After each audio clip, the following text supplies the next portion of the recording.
Hi all, ఈరోజు మనం performance testing గురించి నేర్చుకుందాం. సో పర్ఫార్మెన్స్ టెస్టింగ్ అనేది ఒక non functional testing. So non functional testing అంటే ఆ అప్లికేషన్లో ఫంక్షనాలిటీ ఏమీ ఎఫెక్ట్ చేయదు. ఓన్లీ ఆ ఇంపాక్ట్ అనేది పర్ఫార్మెన్స్ మీదే ఉంటుంది. ఎలా అంటే ఫర్ ఎగ్జాంపుల్ ఒక అప్లికేషన్ స్లోగా రన్ అవ్వడం కానీ, లేదంటే రెస్పాన్స్ టైం అనేది చాలా లేట్గా రావడం, ఇవన్నీ మనం పర్ఫార్మెన్స్ టెస్టింగ్ కింద కన్సిడర్ చేసాం. సో అసలు పర్ఫార్మెన్స్ టెస్టింగ్ని ఎలా డిఫైన్ చేస్తామంటే checking the behaviour and application by applying the load. So ఒక అప్లికేషన్కి మనం ఒక సర్టెన్ లోడ్ ఇచ్చేసి అది వర్క్ చేస్తుందా లేదా అనేది చూస్తాం. ఫర్ ఎగ్జాంపుల్ మనం ఏదైనా ఒక వెబ్సైట్ ఎగ్జాంపుల్ మనం ఎస్ఎస్సి రిజల్ట్స్ కానీ ఇంటర్ రిజల్ట్స్ కానీ చూడడానికి మనం మనబడి అలాంటి వెబ్సైట్స్ యూజ్ చేస్తాం. సో అలాంటి వెబ్సైట్ యూజ్ చేసినప్పుడు ఒకటేసారి లోడ్ అనేది పడుతుంది. సో అది ఒకేసారి లోడ్ అంటే రూల్ నెంబర్స్ ఎంటర్ చేసి సబ్మిట్ కొట్టినప్పుడు మనకి అప్పుడప్పుడు రెస్పాన్స్ టైం అనేది కొంచెం స్లోగా వస్తుంది. సో అలాంటి టెస్టింగ్ మనం ఒక అప్లికేషన్ చేస్తే దాన్ని మనం పర్ఫార్మెన్స్ టెస్టింగ్ అంటాం. ఓకే, సో జనరల్గా దీన్ని ఏం చేస్తారు, ఒక లోడ్ అనేది అప్లై చేసి అప్లికేషన్ టెస్ట్ చేస్తాం. సో ఈ పర్ఫార్మెన్స్ టెస్టింగ్ని ఈ పర్ఫార్మెన్స్ టెస్టింగ్ని 3 ఫ్యాక్టర్స్ని బేస్ చేసుకొని మనం ఈ పర్ఫార్మెన్స్ టెస్టింగ్ అనేది చేస్తాం. సో అందులో ఫస్ట్ వన్ ఏంటంటే load. Okay okay so load. And next one వచ్చేసి stability.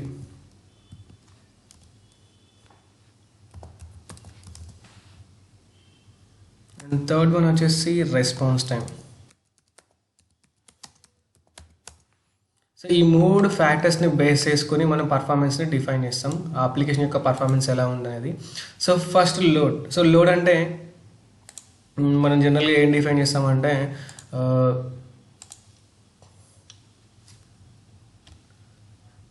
n number of users use the application simultaneously is called as a load. అంటే ఫర్ ఎగ్జాంపుల్ మనం ఒక అప్లికేషన్ తీసుకుందాం, మనబడి వెబ్సైట్ అనే అప్లికేషన్ కానీ, లేదంటే ఏదైనా ఒక వాట్సాప్ వెబ్సైట్ని కానీ ఇలా తీసుకున్నప్పుడు దాన్ని మనం కంటిన్యూస్గా సైమల్టేనియస్గా యూస్ చేయడాన్ని లోడ్ అంటాం. అంటే దాని మీద లోడ్ ఎక్కువగా ఇవ్వడం. Okay, so n number of users use the application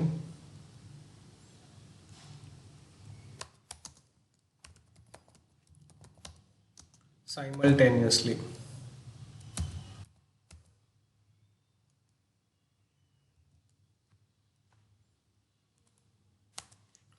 is called as load. So లోడ్ని మనం ఈ విధంగా డిఫైన్ చేస్తాం. ఓకే, సో లోడ్ అంటే ఏంటి, n number of users use the application simultaneously is called as a load. So లోడ్ని ఆ విధంగా మనం డిఫైన్ చేస్తాం. సో నెక్స్ట్ థింగ్ వచ్చేసి స్టెబిలిటీ. ఓకే, సో స్టెబిలిటీ అంటే ఒక అప్లికేషన్ స్టేబుల్గా ఎప్పుడు ఉంటుంది అంటే పర్ఫార్మెన్స్ టెస్టింగ్ అంతా కంప్లీట్ అయ్యాక ఉంటుందన్నమాట. సో జనరల్గా దీన్ని ఎలా డిఫైన్ చేస్తామంటే, so n number of users use the application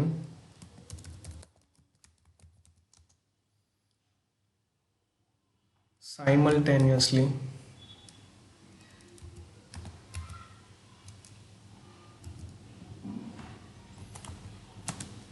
for a particular time.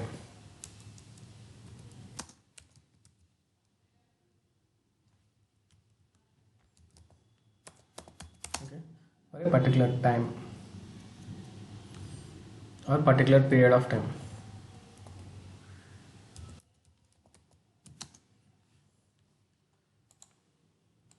So దాన్ని స్టెబిలిటీ అంటాం. సో ఒక అప్లికేషన్ని మనం కంటిన్యూస్గా ఒక టైం పీరియడ్ వరకు యూస్ చేసి అది ఆ అప్లికేషన్ ఆ టైంలో ప్రాపర్గా వర్క్ చేస్తుంది అంటే దాన్ని మనం స్టెబిలిటీ ఉందని చెప్తాం అనమాట. Okay, and response time. So response time అంటే the time taken by the server to respond the users request is called as a response time. అంటే మనం ఫర్ ఎగ్జాంపుల్ మన యూజర్గా మన డేటాని ఇస్తాం. అంటే ఫర్ ఎగ్జాంపుల్ మన రిజల్ట్స్కి కావాల్సిన హాల్ టికెట్ నెంబర్ని మనం ఇస్తాం. సో అది మనం ఇచ్చి డేట్ ఆఫ్ బర్త్ ఇవన్నీ ఇచ్చి సబ్మిట్ చేయగానే రెస్పాన్స్ టైం అనేది మనం ఇచ్చిన రిక్వెస్ట్కి అది రెస్పాండ్ అయ్యే టైం ఉంటుంది చూసారా, ఆ టైంని మనం రెస్పాన్స్ టైం అంటాం. ఓకే, సో ఒకసారి డెఫినేషన్ చూద్దాం దీన్ని. The time taken by the server to respond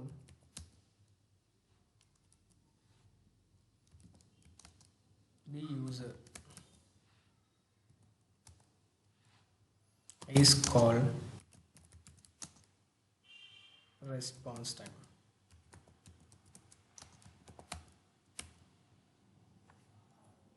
okay, so దీన్ని మనం రెస్పాన్స్ టైం అంటాం.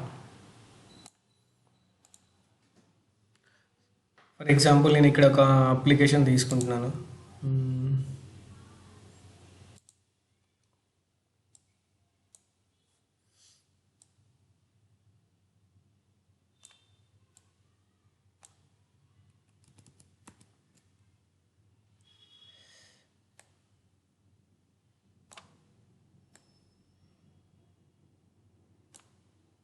ఓకే, ఇది ఒక వాట్సాప్ అప్లికేషన్.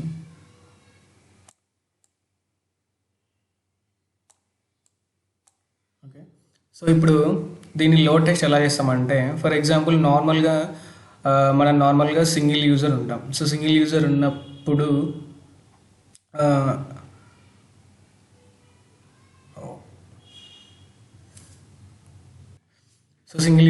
మనకి ఇది ప్రాపర్గా రెస్పాన్స్ అవుతుంది. అదే ఒకవేళ డ్యూయల్ వాట్సాప్ ఉన్నప్పుడు అప్పుడప్పుడు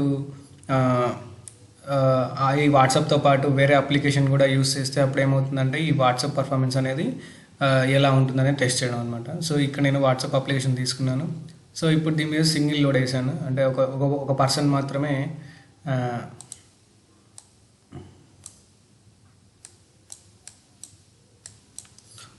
మాత్రమే యూస్ చేస్తున్నాడు దీన్ని. Okay, and so N number of use the application simultaneous called as a load. Okay, ఇప్పుడు ఒకటే పర్సన్ యూజ్ చేస్తుంది. బట్ అదే వాట్సాప్ని ఒక 2000-3000 మెంబర్స్ యూజ్ చేస్తున్నారు అనుకో, అది క్రాష్ అవ్వద్దు.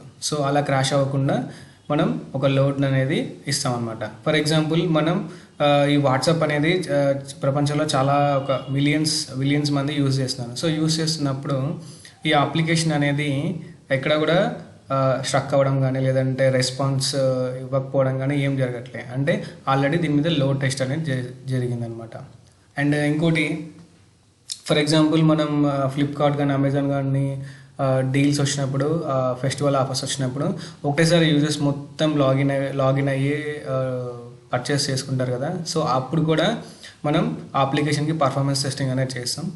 సో ఎందుకంటే ఒకటేసారి లోడ్ మనం ఎక్స్పెక్ట్ చేస్తున్నాం కాబట్టి, నార్మల్గా డైలీ ఉండే లోడ్ కంటే కూడా ఫెస్టివల్ సీజన్లో లోడ్ అనేది ఎక్కువగా ఉంటుంది. సో అలాంటి టైంలో మనం ఈ లోడ్ని జేమీటర్, నియో లోడ్ అని కొన్ని ఆటోమేషన్ టూల్స్ ఉంటాయి. ఆ టూల్స్లో ఏం చేస్తామంటే యూజర్స్ని మనం సెట్ చేస్తాం. ఒక 2000 యూజర్స్ పర్ మినిట్కి 2000 యూజర్స్ లాగిన్ అవ్వాలి, ఇలా ట్రిగ్గర్ అవ్వాలి, ఒక ప్రోగ్రామ్ రాయాలి. ఆ ప్రోగ్రామ్ ప్రకారం ఆ అప్లికేషన్ మొత్తం ఆ అప్లికేషన్కి లోడ్ ఇస్తామన్నమాట. సో ఆ విధంగా లోడ్ టెస్ట్ అనేది చేస్తాం. అండ్ స్టెబిలిటీ, ఫర్ ఎగ్జాంపుల్ ఈ అప్లికేషన్ ఒక 2000 మెంబర్స్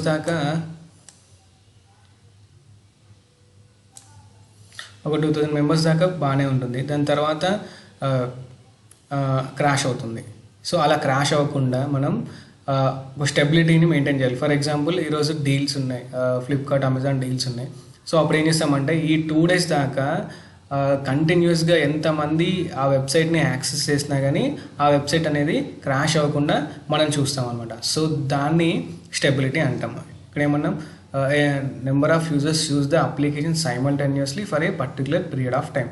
సో ఆ పర్టికులర్ పీరియడ్ టైం ఏంటంటే ఆ 2 days మనకి డీల్స్ ఉంటాయి కాబట్టి ఆ 2 daysలో మనం అప్లికేషన్కి ఎంత లోడ్ ఇచ్చినా కానీ స్టేబుల్గా ఉండేటట్టు చూస్తాం అనమాట. సో అది performance testing. And response time.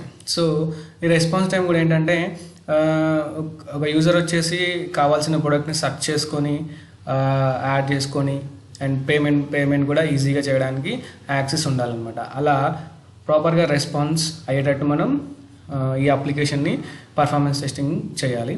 So అప్పుడే ఒక వెబ్సైట్ అనేది ప్రాపర్గా యూజ్ చేసుకోవడానికి అవకాశం ఉంటుంది.